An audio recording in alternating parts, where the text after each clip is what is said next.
Hey everybody, welcome to another Cryptonairz video. Today we're going to be talking about OLYMPUSDAO. And today with us we have Kairos, somebody that's a huge influencer and somebody that does mad technicals on OLYMPUSDAO. For those of you that are new to our videos, you can check out other Cryptonairz videos on our website and on our YouTube. And on top of that, you can check out our Discord. We'll have links in the comments so you guys can check that out. So without any further delay, let me go ahead and introduce Kairos. Kairos, why don't you tell us a little bit about yourself before we get started? Yeah, for sure. Thanks for having me on, Draco. I appreciate it. Um, yeah, so I'm here because I'm obviously going to talk with everyone about the Olympus DAO protocol. This is by far the most fascinating investment I've ever made in my journey in investing. But yeah, like I'm just really excited to be here and I guess give you a little background on who I am if you're into that. Oh, absolutely. We'd like to know, how long have you been interested in cryptocurrency or investments, and what got you involved into Ohm? Yeah, sure. So, um, I mean, it's kind of funny, like the way that I got into crypto was because I was a big daily fantasy sports player. I still am, but far less these days because my mind only has so much bandwidth and it's dominated by crypto and now really with Ohm. But um, yeah, back in like November 2017, I, uh, I had a nice little hit on a tournament on FanDuel, and my buddy, who at the time I actually was podcasting with for a DFS, centered podcast, he told me like, "Hey, man, you probably don't need the money to like pay your bills necessarily, but maybe you want to make a little more. Like, consider looking into Bitcoin, Ethereum." And I was like, okay, I've heard about that. I've seen it in passing for like years. And so I just parked some money on Coinbase and bought some Bitcoin, bought some Ethereum. And, if you kind of the clues went off in your head, November 2017, that's pretty bad timing to get right into it because that was the major hysteria phase. And I saw number go up and then I saw number go down. But I survived, and basically since then I've just been fascinated with the space, and certainly I think like most of us, I've really just been obsessed, captivated by the space for about the past year or so. And then eventually this past spring, just kind of like all of us finding our projects that we're into, just kind of poking around on crypto Twitter and came across Ohm, and the rest of the story is, here we Right. are. Yeah, and I think that's important for people to learn that are new into crypto is that there's an evolution and everybody goes through it, and it takes some people more time than others or some people less time. Some people get their niche and understand crypto in a couple weeks or months. Some people it takes a year or two, and I think it's very important for people to understand when you get in, you're not going to hit like a home run or a grand slam right out of the park immediately. And if you do, that's great, but there's a progression to this of learning how crypto works and what projects are good to invest in, and one of the most important things, when to invest into those projects. So that's very good that you brought those things up. But specifically about Ohm, what caught your eye? What caught your interest? Why did you focus in on Ohm? Well, I mean, the truth is it's the APY. Yeah, um, that's what brought everybody in, right? right. Yeah. And at the time, this was in April of of 2021. And this was at a point in the cycle where things were getting a little crazy. We're nearing the Coinbase IPO. Hmm. Things were getting a little frothy, and we all know what happened in May with that major drawdown in the entire space. But at that time, I think my sensibilities were perhaps like maturing a little bit, and I was looking for yield. I was looking for opportunities to, make some yield, like make Yeah, hold on to something that money in a bear market. right. Absolutely. And so I am looking for all these different opportunities, and then out of nowhere comes 140,000% APY. Of course, I think like a lot of the people listening to this and people over the course of the past several months, like, okay, that's insane. That is like a Ponzi. That's unsustainable. It's definitely unsustainable, but there's more to it than meets the eye in terms of the APY. So that's really what got me in. But what kept me there was the community, the innovation, the really awesome people that every day are working together in the DAO to keep this thing growing and becoming more of a you know reaching the ultimate vision of being basically a central bank of the crypto space. Yeah, that's a good point, and we'll definitely get to that later. And I would like to mention that prior to us going live, we had a conversation just where we were talking, me and you, and we were discussing what's important in our investments. And one of the things is important is fundamentals. And this project has crazy fundamentals. And again, going back to new investors or investors that have been around for just a little while, it's important to look at the fundamentals of these projects before you just start aping into them. Do your research. Don't just listen to what somebody wrote on Twitter or you see a message on Discord. Yeah, that's great. That might capture your attention, but then do your research and understand what it is you're getting yourself into. Because if you are not fundamentally sound with your money, somebody else will be fundamentally sound with your money and they'll take it from you. Yeah, that's true. That's absolutely true. And that's a good segue, I think, into like the fundamental aspect of Ohm, which is that, well, I guess one thing that I wanted to kind of use as a jumping off point is the merch store. And it sounds kind of funny, like, okay, the merch store, like, what are you talking about? And Olympus has a merch store, and the T-shirt that they released kind of early on, and it's very popular shirt, I guess. It's always sold out. um, but the shirt has a saying on it, and it's and I'm probably going to butcher this because it's in like Greek or something. But fluctuat ni mergator. I didn't know what it was. But That sounds perfect. Let's go with yeah, there that. you go. We'll go with it. I got to work on my my Greek or Latin or whatever. But the point is that what it means in English is fluctuates, never sinks, and that captures fundamentally what Olympus, what Ohm does, which is that it is an algo stable. It doesn't actually, uh, stay pegged to the dollar. It's backed by assets, and those assets create sort of like a safety net. And what the saying, fluctuates, never sinks, is that sometimes it's going to go up and sometimes it's going to go down. It's a volatile asset, but it's backed by real assets, stable coins, and now, Ether. And that's not something that a lot of other tokens protocols can say. They're backed by nothing. And so, just on a base level, fundamentally speaking, Ohm literally is backed by over $100 million of stable coins and Ether in its treasury, and that's really powerful.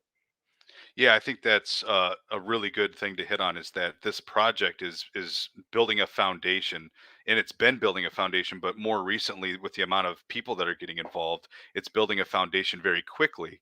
And obviously, if you're into cryptocurrency, everybody that's listening to this, if you got into cryptocurrency so that you could have stable investments, you might not be in the right spot.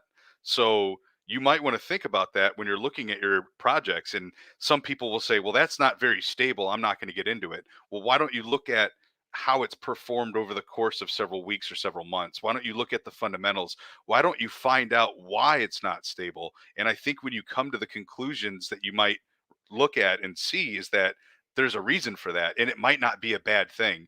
And I think you hit on that very well. Um, I will say that a lot of people get confused about the fluctuation in the APY.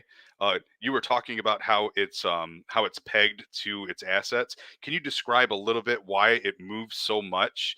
We'll get into more technicals, but just in general, why does the APY and the price of the token fluctuate so much and so quickly? That's great. Yeah. So the point in which we find ourselves in Olympus's lifespan, and hopefully it's an eternal lifespan, but it's extremely early. And the point in which we're at is a bootstrapping phase. And the incentivization for people to park their ether or their stable coins into the treasury by bonding. And if I said bonding and you're like, whoa, whoa, whoa, time out, slow down, like, forgive me. But for us to put our money in the treasury or market buy on Sushi Swap or Uniswap, and then stake it, there has to be an incentive to do that. And the incentive is the extremely high APY rather than making 100 million tokens from the genesis of the protocol. The opposite was done, in that a small number of tokens were minted initially, and then they're minted over time, and slowly they're emitted into existence, as people are parking money into the treasury, as people are buying. And so it's slowly emitting the tokens into the space, and the people who are receiving those tokens are stakers. And so the only way that you can really get people to buy into that game, play that game of taking their money, taking their ether, for example, and buying and then just parking it there and leaving it there and not unstaking it, is high yield, extremely high yield. Yeah, and I So it's think if this I might be balance, wrong, this I think game it's only theory balance of 1.5 keeping people million. in and trying to, maintain that staking situation. And I might be wrong, and correct me if I am, but I think there's only 1.5 million tokens somewhere around there, and it's going upward. Like the amount of tokens are going up. So that's the complete opposite, for example, of like, and I don't want to, call out any other token or anything like that. I think all cryptocurrency is great, but maybe like a Shiba or something like that, where there's hundreds and hundreds of billions of tokens. This is the opposite. It's starting off very small and going in the other direction. And I think that's very unique about this project. And one of the things that I'd like to bring up is I've watched videos from the creator of well, not videos, but they were podcasts, and I listened to them. And what I heard him say was that currently Olympus DAO is in the bootstrapping application phase, and it will accumulate and generate assets and make the treasury more impactful. Thus, this is where investors will potentially make huge gains, and eventually the project will begin to stabilize, almost stabilize until it barely moves, thus becoming a stable coin on its own accord. Can you make a little bit of comment about that? What does he mean by almost stabilize until it barely moves and become its own stable coin? Yeah, so that actually kind of links well with a recent Olympus improvement proposal, an OIP 18, which was to set up a framework. One, well, for starters, it was to lower the APY, which freaked a lot of people out. Yes, it did. Yes. Yeah, it was fudded like crazy, and we saw that the price depreciated a bit. Just, and you can't blame people because it's hard to wrap your head around the mechanics of ohm. But the other piece of the OIP was, that we needed to set a framework for when we would begin talking about the next phase of lowering emissions, of lowering rewards. And so as time goes on, as the treasury continues to grow to the point where we're not at 100 million, but a billion or 5 billion or $20 billion of stable assets within the treasury. At some point, the protocol gets to a maturity where it no longer needs to, nor should it, uh, provide such insane rewards, because there is so much of the utility now baked in, and it just doesn't need to be done like that anymore. And so eventually, when we have 10 billion ohm, for example, I don't have the chart in front of me for what the reward rate would be, but at that point in time we would be talking about like double digit APY. Maybe when we're approaching a trillion ohm, like who knows when that will be? Maybe in 10 years. I don't even know. I'm just speculating. But when we get to that point in time, and we're talking about maybe 3, 6% APY, but it's kind of funny, you know, that in the traditional space, if you were given an opportunity to get 6% APY on an investment, that's like the holy grail. Right. But in crypto, it's like nothing. But yeah, and so as time goes on, as the protocol matures, as the asset matures, and as there's more and more liquidity controlled by the OMIs, then there's no need to incentivize people so much with the yield. Well, that brings me to a good point. You were talking about market cap and the amount of money that's flowing into the project. And you said some numbers that are pretty similar to another whale that's out there called Bitcoin. One of the things that I've seen on social media, and I've just heard this kind of brewing around and on the Discord, is people are referring to Ohm as like the new digital gold. Could you explain why maybe Ohm could be considered the new digital gold based on its fundamentals? Sure. Yeah. Gold is, as we've heard probably a million times, a store of value. And Bitcoin is the progression, the evolution of gold as a store of value. And um, myself included, with many people, feel that Ohm is the next evolution of a store of value, in that it actually has, unlike Bitcoin, fundamental, backed by stables, mechanics to it.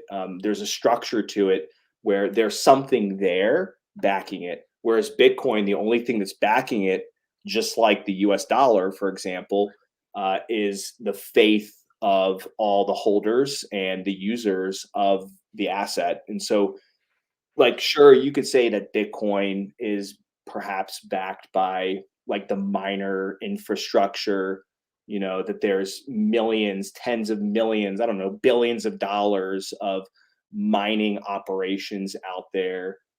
Maybe if you were to add up the value of all of that. But the truth is like that is not as liquid as, say, Dai. It's not as lightweight as having $50 million worth of Dai, or I don't know how much, tens of millions of dollars of LP tokens and fracks and wrapped ETH. It's all real stuff that people, that institutions, that big whales really. I mean, we all believe in Dai, right? We all believe in the liquidity token, um, model, I guess, of, Absolutely. and so all of that is there backing Ohm, and it's something. Whereas with Bitcoin, it's there's nothing there. Yeah, and I think that's one thing that gets that's hard for people to wrap around their head is that Bitcoin is as valuable as the community makes it. As we invest into Bitcoin, that's what makes it valuable. Obviously, there's other factors to it, but if people stopped investing into Bitcoin, it would not be as valuable as it is, obviously. But then you would argue, okay, well, there's something to back that up. But specifically with Bitcoin, there's not a lot there. At least with Ethereum, you have all of these applications and all of these different chains and things that it's doing. And you've got DeFi and you have other tokens. Ethereum has a lot underneath of it. It's almost like an iceberg where all you can see, if you're just looking at the top of Ethereum and Ethereum itself, you just see the tip of the iceberg sticking out of the water. But underneath Ethereum is a huge amount of resources and a huge amount of projects that are going on, keeping it afloat, if that makes any sense. So that's a really good point that you made there. Um, Moving forward a little bit, I'd like to talk about the APY going forward. We kind of hit on that a little bit. Could you explain to people, for example, right now the APY, the way that it was kind of presented during the EIP or OIP 18, is that it was going to go closer to 10,000, and more recently it's gone down to 9,000. And at the same time, the value of the tokens kind of gone down.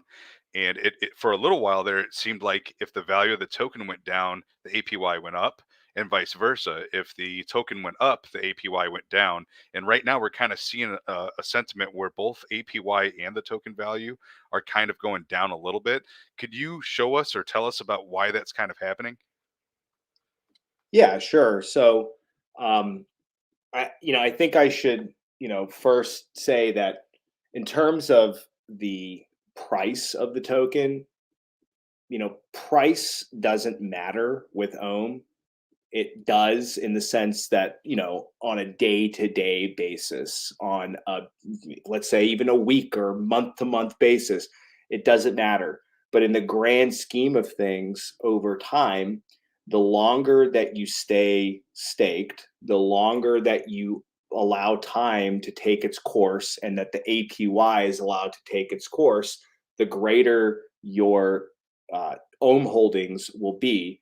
And so if you have, let's just say, for example, 10 Ohm at $500 per Ohm, then that's, $5,000. But if you have 1,000 Ohm at $5 per Ohm, then that's worth the same price. And I think I did the math right in my head there. I sort of like had a panic moment there I'm where I pretty was sure like, am I doing this I'm math pretty sure right in you my got it. head?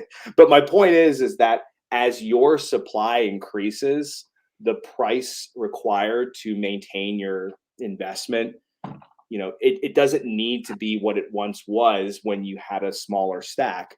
And that is where the APY comes into play, is that there is a rush for people to get their piece of the high APY pie. And Right. so as time goes on, the APY will grow, or will not grow, will decrease and decrease and decrease. And that opportunity will decrease and decrease and decrease. And that's kind of like with a Bitcoin happening. A lot of us are equating, reward reduction rates in Ohm to Bitcoin happenings. And that if you mine Bitcoin, your reward per mined block um, is less and less every time there's a happening, every, I guess, like 4 years or so. And every time that there is an OIP passed where we decide to lower the APY, there is less and less reward for you to get. But that makes scarcity increase, because as it's harder and harder to get Bitcoin through mining, the scarcity goes up. There's less Bitcoin to be rewarded to you through the mining incentive. And the same goes with Ohm. There's less and less Ohm available to you through the staking incentive. And so it creates scarcity because the only way to get it is by buying it on the market. And as we know, ohmies are diamond handed. 90% of ohm is staked. And as the ohm, wealth grows for the ohmies, there again, it's just there's less and less reason to sell, because when you have a giant stack of ohm, even a smaller APY increases, your stack exponentially. And so that's like kind of it's just a give and take. It's a balance. It's this relationship that is playing out in real time. And it's just really interesting to see how people react. Like, yeah, on a small scale, people will freak out and they'll see, APY is, going to drop from 17,000% to 10,000% and price goes down. But it eventually stabilizes through all these different mechanics. And so it's just really interesting to think about how all of those pieces play off of each other and what it may look like in a month, in 2 months, in 6 months. Absolutely. And I want to take a second to give a shout out to all the ohmies out there, everybody that's holding ohm, everybody that's staking ohm. on OlympusDao, you are part of the Omi family. And me specifically, I joined about a month back, and I got into the Discord. And I have to say, it's crazy because I had a lot of questions, and I know there were 1,000 people before me asking the same questions.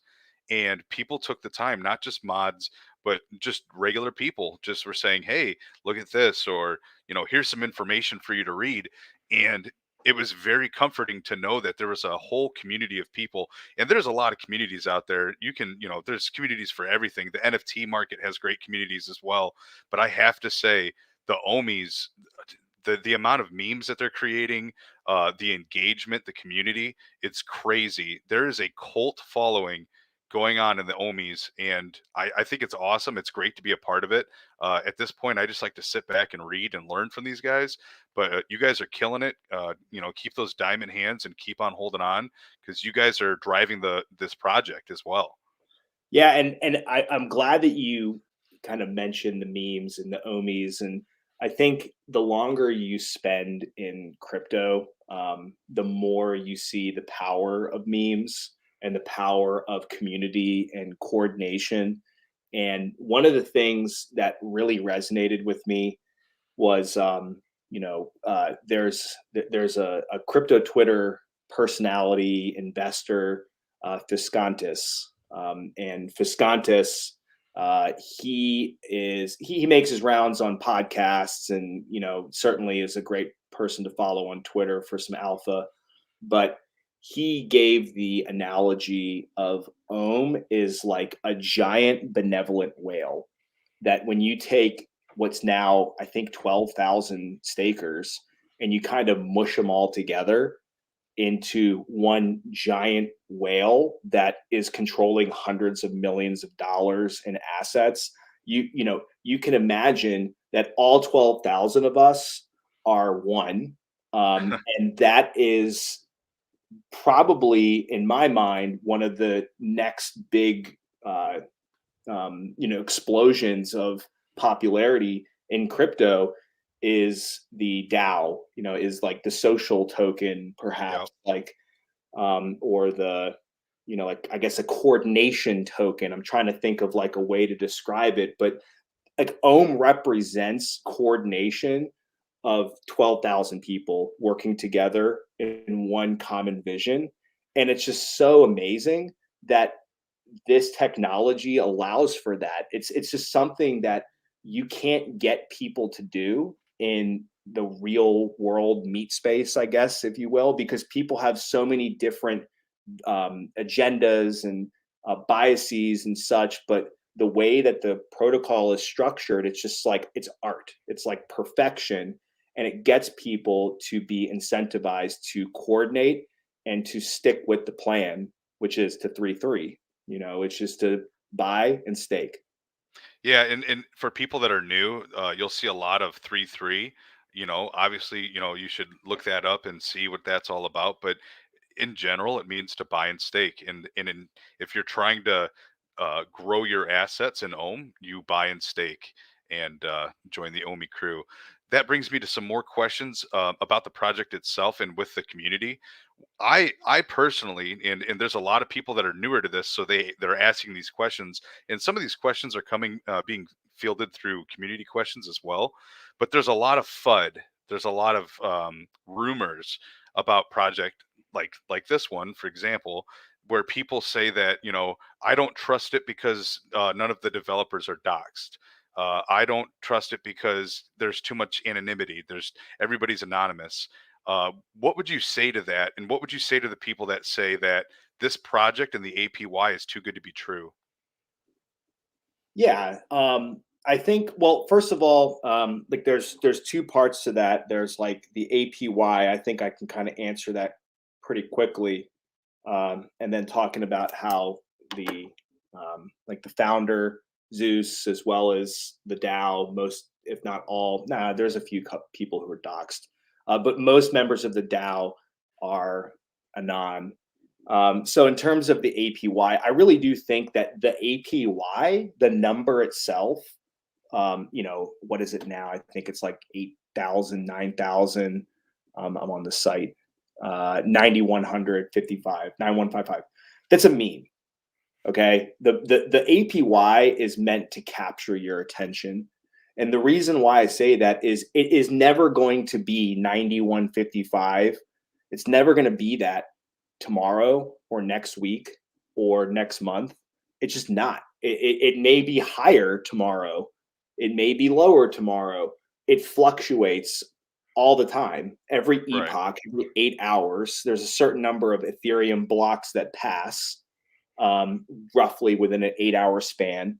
And the APY is going to be different after that time. And so it's the APY is like a marketing, tool. It's part of that It works for me. It captured bootstrapping my attention. application. What? Sorry, what did you say? It's part of that bootstrapping application. They're accumulating and generating funds for the treasury. People need to understand that. Right. Yeah. And so the APY, exactly. And so the APY, if you take the APY and you break it up into, there's two ways to look at it. There's 5 day rebase rates. How much will you make based on the current rebase APY in 5 days? Okay. And so, but then if you go even more granular to the every 8 hours, I don't know how many ETH blocks that is. It's like 1,000 something. I don't even remember.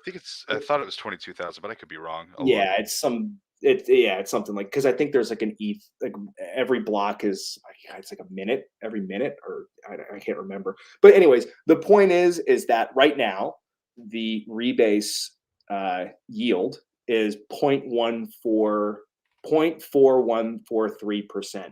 So every 8 hours roughly, whatever your amount of ohm is that you have staked, you're going to get on top of it 0.4% and change. That's every 8 hours. But then every day, there's roughly three reward yields, there's three rebases. And so that's 1.2%. Okay. It doesn't sound like a lot, but there's very few investments out there that you can predictably say, like, I will get 1.2% yield today. And Right. then if you take that and multiply that by 5 for the 5 day rebase rate, then it's about 6.4%. So again, there are very few opportunities out there where you can get based on yield, not on returns, right? Like the tokens will, go up and down 100%. Well, they won't go down. Well, they will go down 100%. Tokens will go up and down, 20, 30, 40% in one day, right? But we're talking about yield. And there is so few opportunities out there where you can get 6.4% yield in a 5 day period. And then when you factor in on top of that yield, the community, which really does mean something, whether people realize it or not.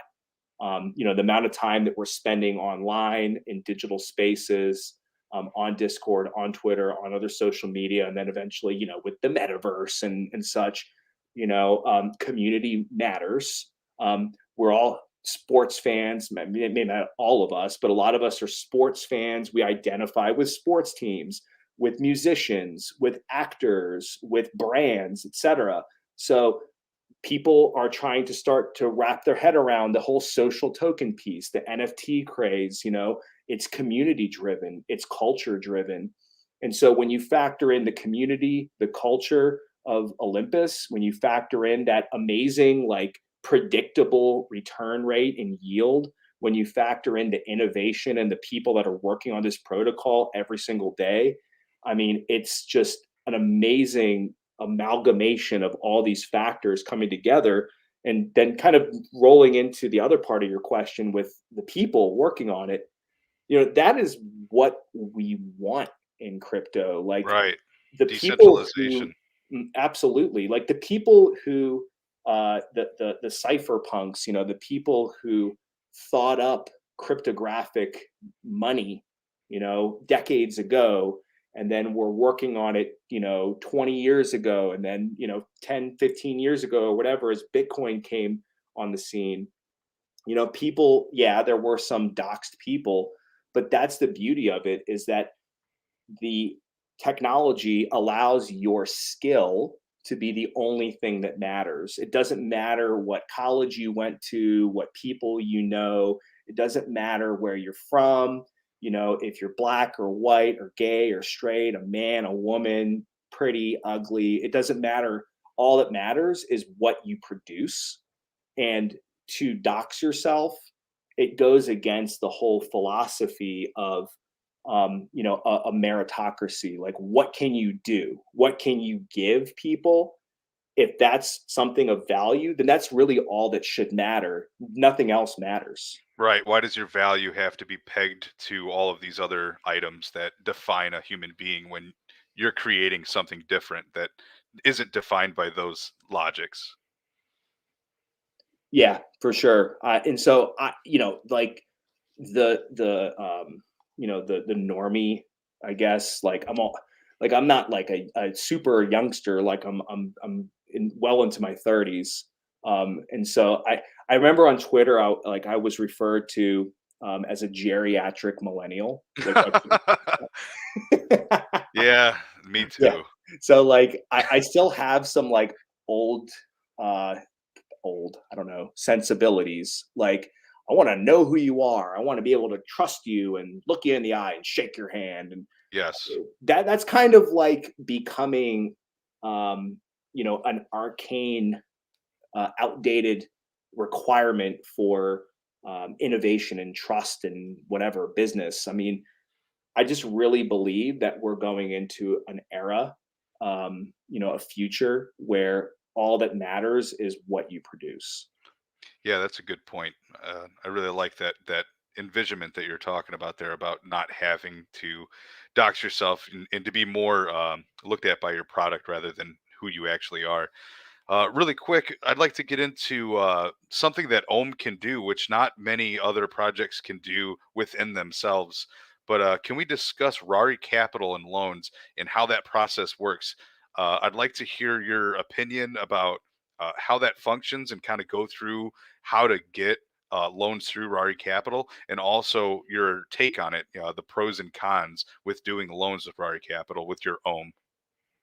Yeah, sure. Well, I'll start by saying for Rari Capital, that really does ring true with my point I was just making about what you produce. And the team at Rari Capital, like, I could be their dad.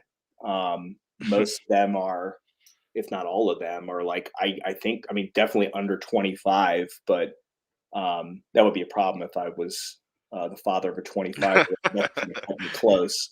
But I think a few of them are like not even 20 yet. Like, they're kids. And in what like sense would you ever see teenagers, college guys building a financial instrument, a financial tool that is, controlling hundreds of millions of dollars of assets, or at least that there's hundreds of millions of dollars of assets utilizing this tool? Like, can't happen anywhere but in the crypto DeFi space. And so that's just something really cool that I wanted to kind of preface this by saying. But yeah, so Rari Capital, it's just a playground for financial tools. Anything that your imagination, that the team's imagination can kind of come up with, they can implement it. And one of the really awesome things that they do at Rari Capital are fuse pools. And so fuse pools are just two sides. There is the side in which liquidity is provided, as collateral rather is provided, and then the other side, where borrowable assets are provided. And so if I come to Rari Capital and I've got 100,000 DAI, okay, I got a nice, pretty sick stack of DAI there, 100,000 DAI, and I park it into Rari Capital, I can now collect yield on it in the fuse pool, because on the other side of it are people who want to borrow my DAI and do whatever the hell they want with it. And how would they borrow it? Well, one of the fuse pools, fuse pool 6, which is Tetranode's locker. Tetranode is a massive whale, and he's a huge investor in amazing protocols. And Rari is one of his babies. And so basically, what I would do is I would take my S-ohm, my staked ohm, and I would put it into Rari, into the fuse pool as collateral. And then I have the option to borrow against that S-ohm. And so in the case of the Tetranode pool, I can borrow up to 76% of the US dollar value of my S-ohm. So if I put $100,000 worth of S-ohm into the fuse pool, I can borrow up to 76,000 DAI or Wow. francs or USDC.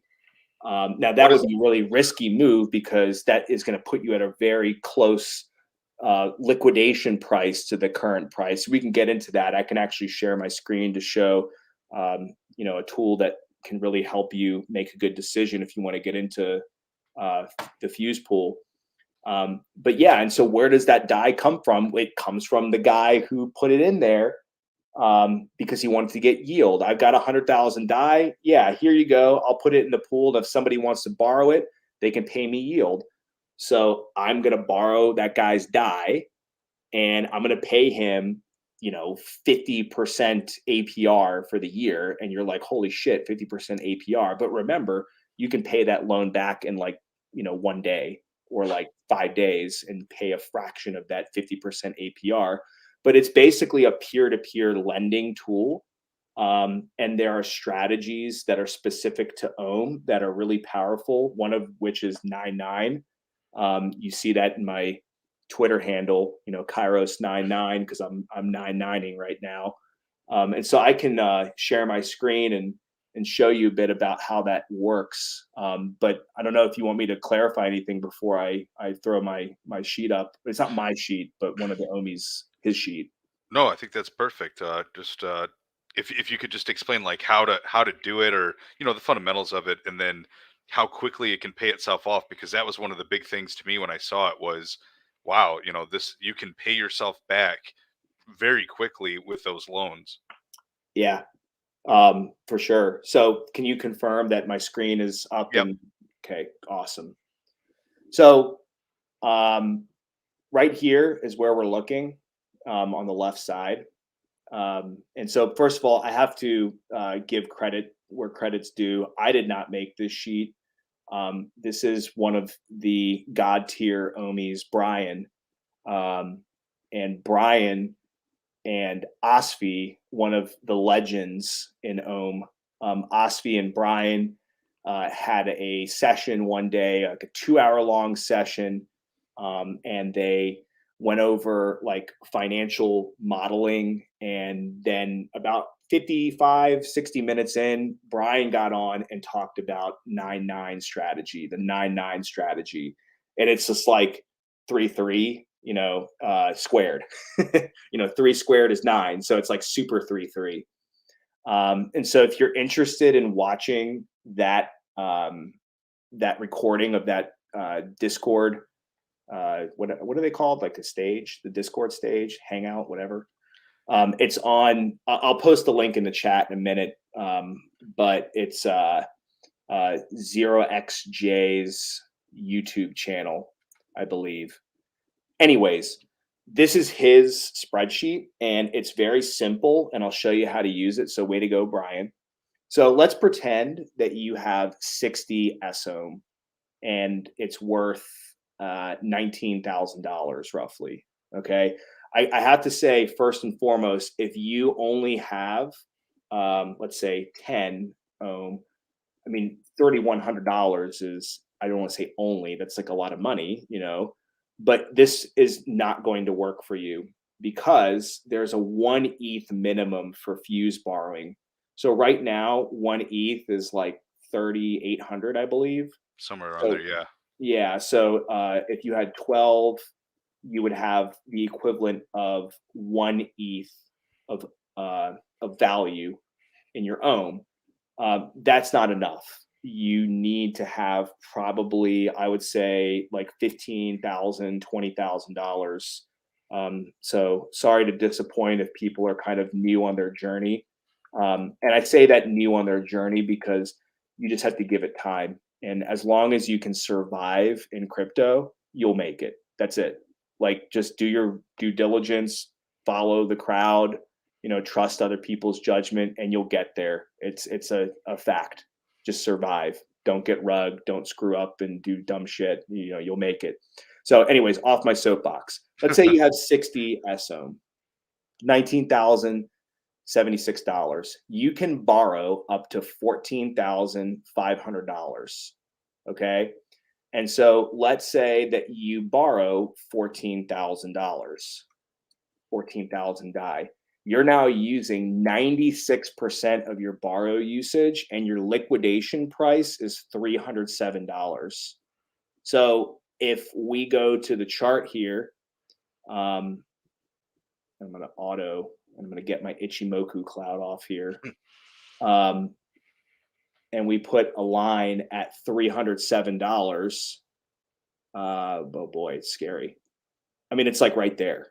Like, you will get liquidated if the price drops to like what it was 2 days ago. Right. So no bueno. Don't do that. So let's be a little more conservative. Let's say that you borrow $10,000. Now your liquidation price is $219. Okay, so we'll move that black line down to $219. All right, so that is more palatable. That's below the local low. August 17th, the low was 225. So I think that is pretty safe. Like, it's still, in my mind, a bit risky, but hold on a second, because this is not 9-9ing. You're taking your 60 SOM and you're borrowing 10,000 DAI. You're at 68% of your borrow usage. But what if you took that 10,000 DAI, you bought SOM with it, or you bought OM with it, you staked it on the Olympus website. So you staked it here, right? And then, 17 minutes to the next rebase. And then you took that SOM and put it back into Rari. Okay. So you have now borrowed 10,000 DAI and bought 31.5 SOM. And now we'll check this box off, and you put it back into Rari. So now you have 91.5, right? Your original 60 plus the 31.5 that you bought with your borrowed DAI. So look at what happened to your liquidation price. It went from $220 to $143. You used 68% by not redepositing the SOM back into the Rari fuse pool, and now you're using 45%. So your liquidation price has now gone under. Let me get this out of here. Did you hear that? What? I just heard about 10,000 mines get blown just now. Like, Dude, that's crazy what you just showed, that you can borrow against the ohm you have to buy more ohm and lessen your risk. Exactly. So that's the thing, that a lot of people were getting liquidated early on. And by the way, that now puts your liquidation price at the all-time, that lower than the all-time low, like lower than the Genesis price. I think that's safe. I think that's safe. pretty safe. But yeah, so that's what happened, is a lot of people would borrow. They would use the fuse pool, but they wouldn't redeposit their SOM back into the pool. And so their liquidation price was way higher than it needed to be. Will you have to pay like $200, $300 in gas, maybe? Oh, roughly? yeah.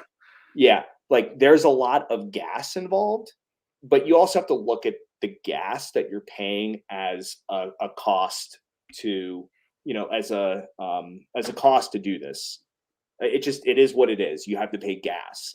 But then going to your point, Draco, you said, like, wow, like if this thing goes down in, your liquidation price, your borrow usage really quickly. So you can see here after 7 days, like I can make it 10 days, I can make it 3 days, whatever. So we'll say 7 days, a week. After 7 days of doing this, my liquidation price went from 143 to 132. And then Wow. after 14 days, after 2 weeks, it's now down to 121. And then after a month, it's 99. And then 3 months, it's 47. Well, why is that? Because you're continuing to receive the rebases. So though you have your SOM in another protocol, that's the whole money Legos thing. We hear that all the time on like the Bankless podcast, on other podcasts. Like I know Bankless, they love that analogy of money Legos. And you're holding one Lego in your hand. That is Ethereum. And then you stick another Lego on top of it, and that is Ohm. And then you stick that on top of another Lego, which is Rari. And so that is like this in a nutshell. But the cool thing is that because they're all interconnected, Ohm, the SOM still functions in its intended way, which is giving you the rebases. So though you're borrowing 45% of your available the amount you're allowed to borrow today, in a month it's 31% because your stack has grown from 91 to 132. And then in 3 months, it's grown from 91 to 276. So eventually you're down to a liquidation price after 3 months or 6 months of like, nothing. I mean, like $15, and we haven't even talked about risk-free value per ohm. Eventually you're at a price where like the likelihood of ohm dropping to $15 per ohm is extremely, extremely low. It's like an ultra black swan event that it would occur. So the point is that if you play your cards right with the fuse pool, with Rari fuse pool, it is a really powerful tool to leverage your ohm and not have to sell it, and make more.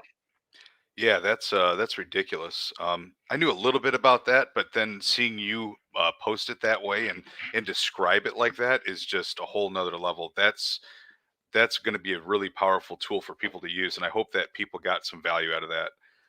So if you're already 3-3ing, you might want to consider in the future maybe doing some 9-9. Well, Yeah, going and forward, I do think. Oh, and then I see, that the other side of the coin is how do we pay the loan back? right? And it's there's a couple options. The first option is that you just go full degen mode and flip JPEGs until you have enough money to pay it back. um, Right. no, but the real option, obviously, is that here. Let me actually share one more time. Share screen. Go back here. All right. So in this example, we borrowed 10,000 DAI. We need to pay 10,000 DAI back. Now it's going to have interest. So if we're paying 60% APR, but we're only borrowing for 3 months, like I want to pay back in 3 months. So I'm really only paying 15% APR, right? Because it's this linear interest rate that you're paying. So I'm not paying back 10,000. I'm paying back $11,500. So I'm paying $1,500 plus gas for the opportunity to increase my own stack exponentially more. I don't know, maybe exponentially more. I don't know if exponentially is fair, but the point is that I now have, after 3 months, if Ohm is worth its current price of 317, $88,000. So I'll just peel off $10,000, add another 2,000 probably because I'm gonna have to pay the gas and the interest. And now I have $76,000 after I pay it back. If I never would have borrowed this, and we just put this at zero, so keep that right there. We're looking at 3 months and it's at the current price of 317. So pretend it's 317 in 3 months. It's worth $88,000.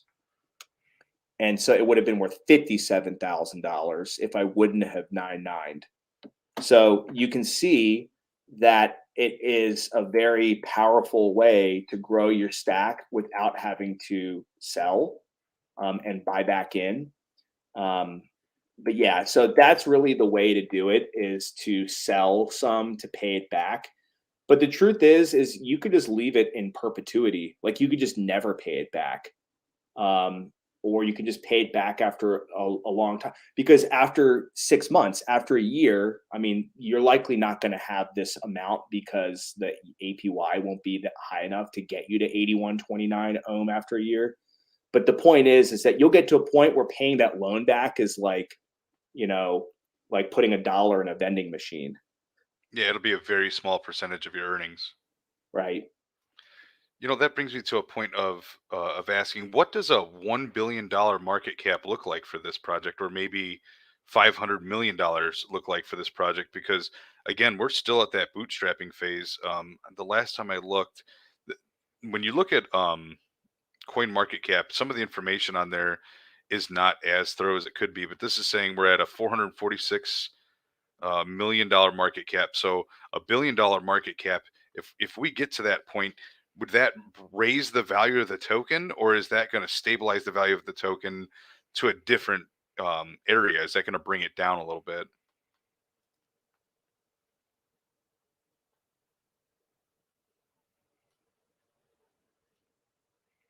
I think you're still on mute. I was muted. I'm like talking and I'm like, No, oops. it's all good. Yeah, so no, that's a really good question. Is what does it look like? Yeah, so it really does require that the policy team, continue to uh, roll out these OIPs to keep the things balanced in terms of monetary policy. And they have successfully done that.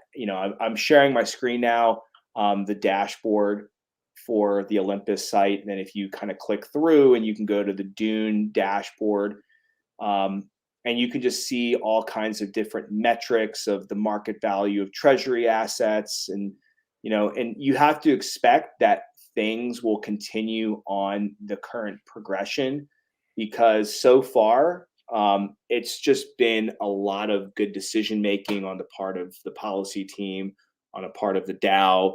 The OMIs are coordinating in such a way where everybody is kind of focusing on what's best for the protocol. And so I believe personally that when we get to a billion, because we will get to a billion probably, I mean, I think honestly, like in October, maybe November at the latest, because I do think that the entire crypto space in Q4 is going to have a lot more hysteria, believe it or not.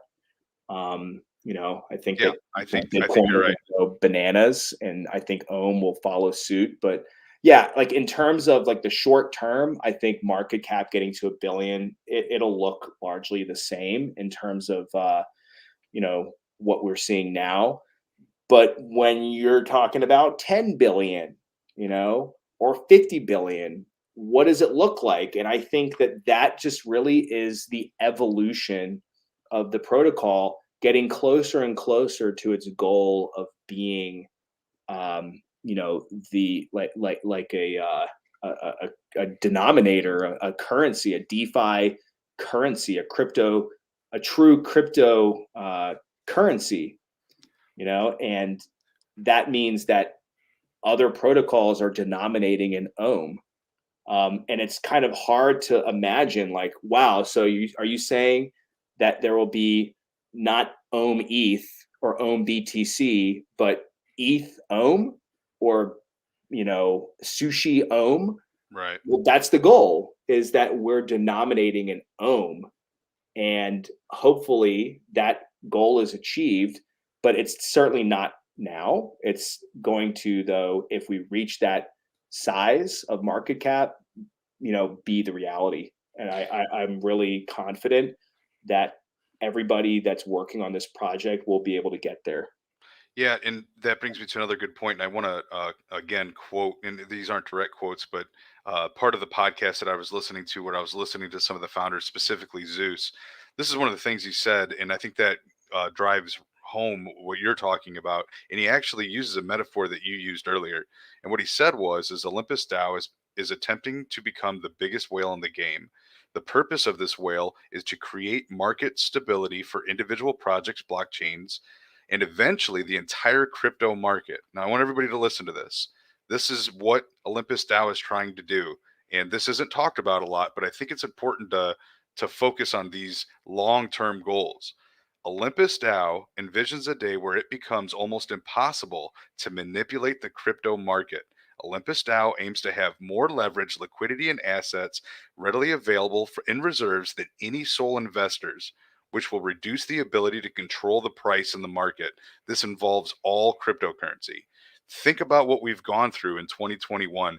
Think about individuals that have manipulated market such as Bitcoin and Bitcoin itself and how it manipulates the market. I think that that's really powerful, and that's a huge goal to accomplish. And with the right amount of investors and the right fundamentals in a project, I think they can get there. Yeah, for sure. And I think one key thing to add to that is that Ohm is DeFi native. It came from DeFi. And unlike a lot of other, I guess, DeFi native tokens and protocols, it is not on a centralized exchange. You can't buy Ohm anywhere but on DeFi. You can't buy Ohm anywhere but Sushi and Uniswap. And that's, maybe to a person newer to the space, they're like, okay, like that sucks. Why can't I buy it on Binance or Coinbase or Kraken or whatever?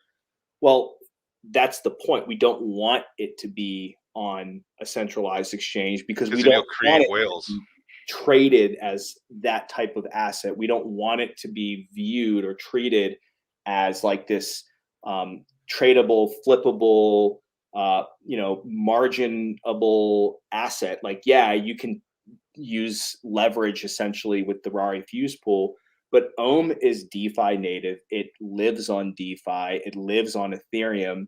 And to reach what you were just quoting Zeus on, I really don't think that it's appropriate for it to go to a centralized exchange and have the added risk of manipulation in those avenues.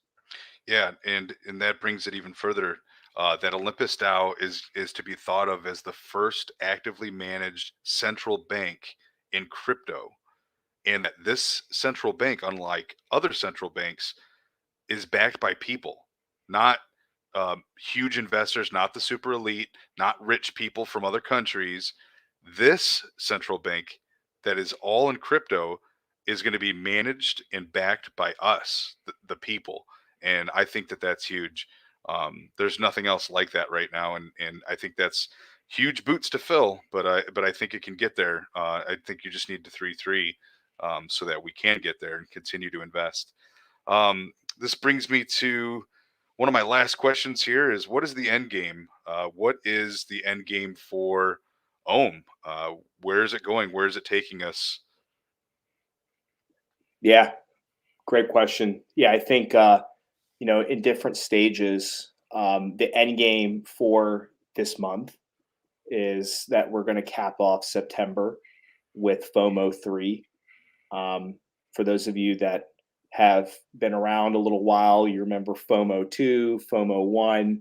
They're just events over the course of multiple days where all the OMIs get together and have guest speakers and musicians and artists, people from the DAO and, just regular OMIs, just celebrating the community, and just having a good time on Discord, on Twitch. So in terms of the end game for the month of September, there's that. And hopefully the much talked about but very little information shared about Olympus Pro. What the fuck is Olympus Pro? You tell me, man. You tell me. No, I No, mean my there's more avatar. memes about it than anything. Yeah, my avatar is. I got it from a tweet that Jaws made. Jaws is one of uh, the OGs, community manager, brand pusher for Ohm. Awesome Twitter follow.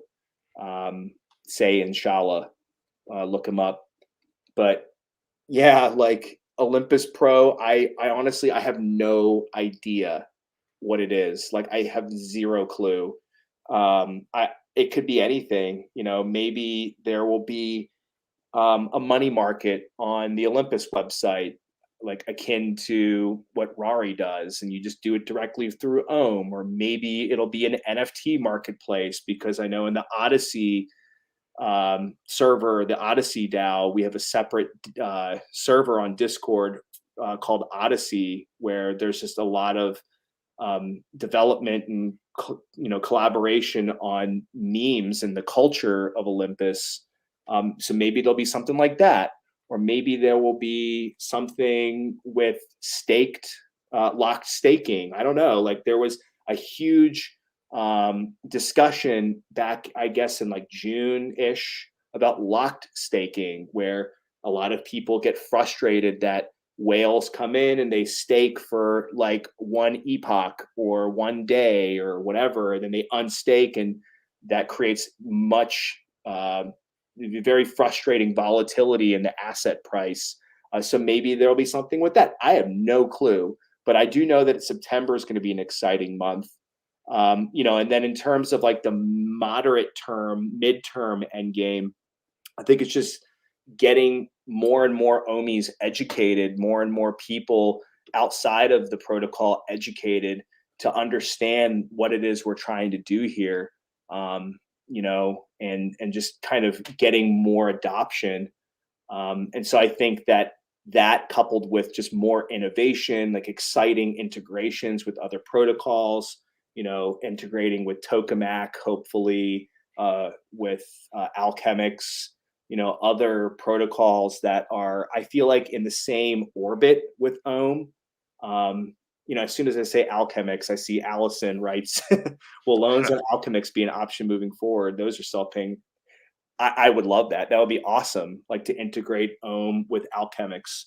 There are so many exciting, integrations that can be put into place. And our team on the DAO is just, they're always brainstorming and working with people. And people are coming to Olympus looking to integrate. It's not just the Olympus protocol seeking out these partnerships. It's people seeking us out because, as you said, Draco, like we want to be the biggest whale, like buzzing bees, like a million Right. buzzing bees all kind of merging together like drones into one giant whale. Like that's so powerful. And so people want that, especially when that whale is got good things in mind, wants the space, the DeFi space to thrive and survive. And so in the midterm, I think it's just that. And then in the long term, hopefully, we'll be paying our taxes and getting paid at our jobs in Ohm. Absolutely. And one of our members asked a question, and I think that I've seen this, but they wrote, "Are there more NFTs? I hope." And I think that for a little while there, they were talking about making NFTs in the Ohm Discord. Are they still doing NFTs? Is there plans to do NFTs in the future? Yeah. So one of the big things that we all get super excited about is virtually every event that we have a POAP. So for those of you that don't know what a POAP is, it's a proof of attendance protocol.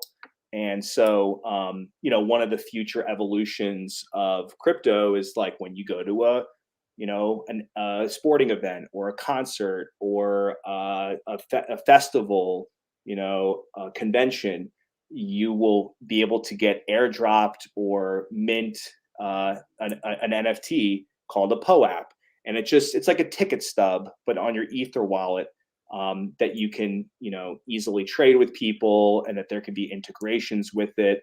So there's a lot of POAPs for Ohm. Well, not for Ohm, actually, yeah, for Ohm, because there are plans for some of these POAPs to have to be backed by like SOM. So when you're holding this Ooh, NFT, it has underlying SOM.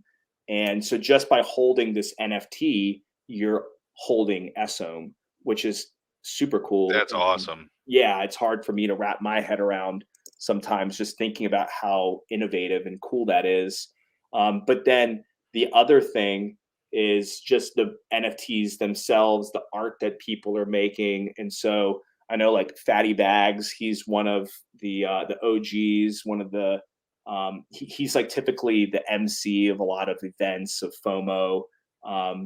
He makes music that we all enjoy in the Discord. Like he's an artist, he's an awesome guy, and so he's made some NFTs. But there's a bunch of other artists that are inspired by and if you go on OpenSea and you kind of poke around a bit, you can find a lot of and Olympus inspired art.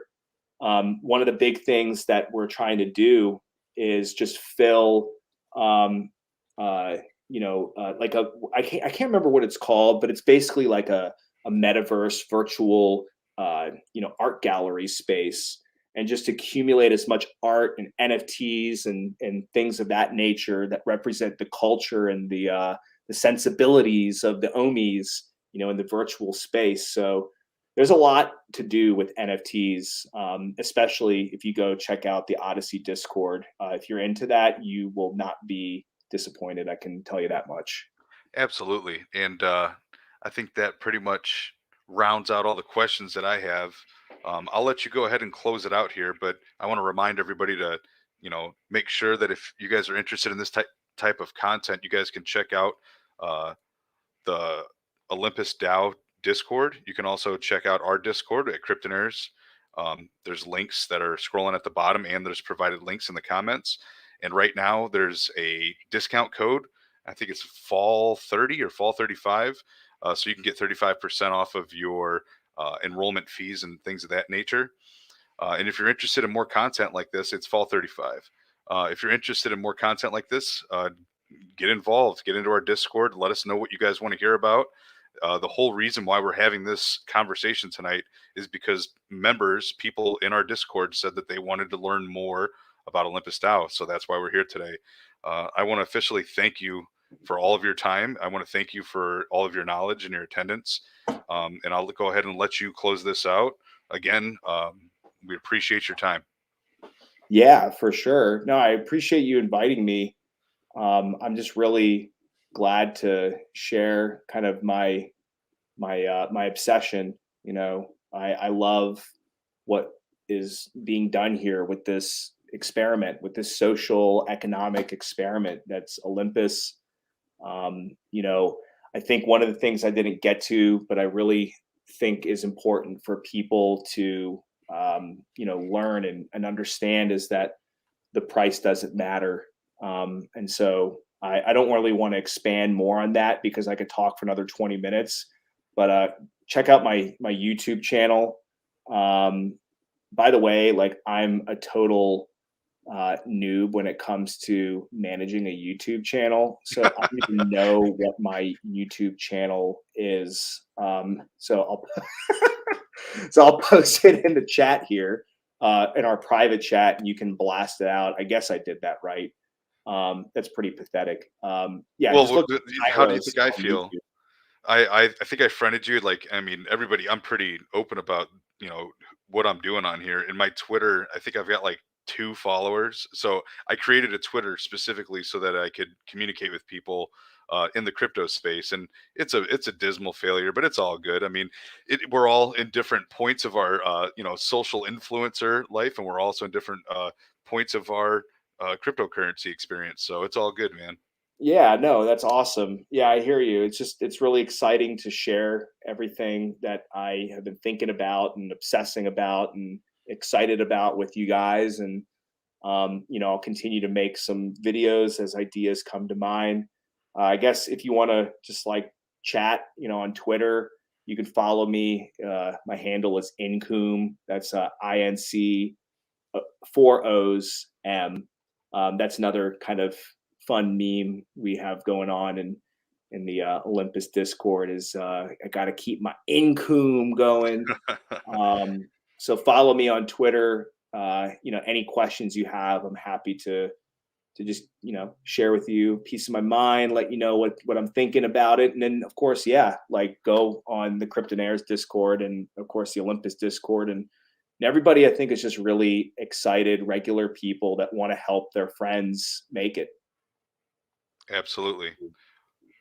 All right. Well, I appreciate it. If you guys have any follow-up questions, come on into the Cryptonairz Discord and ask them, and hopefully we can get those asked for you. And again, Kairos, we appreciate your time and thank you very much for all of your knowledge and experience on Olympus DAO. Hey, it's my pleasure. Thank you. And maybe I'll come back on again soon and we can dig a little deeper in some other topics. Absolutely. We would love to have you. Awesome. Well, thank you again. All right. Everybody have a good night and thanks for showing up.